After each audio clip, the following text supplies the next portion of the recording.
Praise the Lord. இன்னைக்கு நாம் யாரை பிரியப்படுத்துகிறோம் என்று தியானிக்க இருக்கிறோம். கர்த்தரையா அல்லது சாத்தானையா என்று பார்ப்போமா?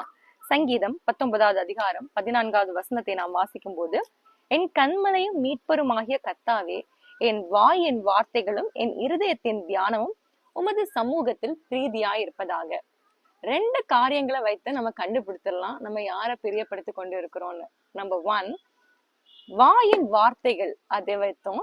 ரெண்டாவது, இருதயத்தின் தியானங்களும்.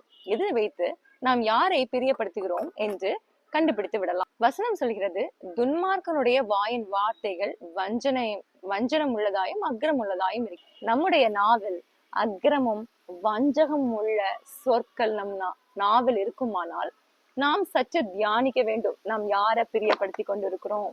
ஒருவேளை இந்த நாளில் நம்முடைய நாவு வஞ்சகம் உள்ளதாயும் அக்கிரம் உள்ளதாயும் இருக்குமானால் நாம் நம்முடைய நாவின் சொற்களை சீர்படுத்த வேண்டும். வாயின் தாறுமாறுகளை நம்மை விட்டு அகற்ற வேண்டும். அப்படி அகற்றும் போது, தாறுமாறான உதடுகள் நம்மை விட்டு அகற்றும் போதுதான் கர்த்தர் மகிமைப்பட முடியும். இரண்டாவது காரியம், இருதயத்தின் தாறுமாறுகள். எல்லாவற்றை பார்க்கலும் இருதயம் திருக்குள்ளதும் மகா கேடுள்ளதுமாய் இருக்கிறது.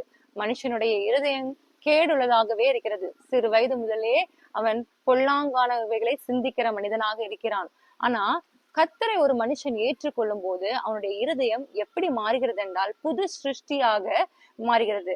கர்த்தாவே, சுத்தமான இருதயத்தை என்னில் சிருஷ்டியும் என்று சங்கீதக்காரன் கூறுகிறார். சுத்தமான இருதயம் எப்பொழுது வரும்? கர்த்தர் வரும்போது அந்த இருதயம் சுத்தமாக மாறும். இந்த நாள் சற்று சிந்தித்து பார்ப்போம். சுத்தமான இருதயம் இருக்குதா அல்லது நல்ல வார்த்தைகள் நம்முடைய வாயில் வருகிறதா என்று சற்று சிந்தித்து பார்ப்போம். கர்த்தரை பிரியப்படுத்துவோம். அது கர்த்தருடைய நாம மகிமைக்காக இருக்கும்.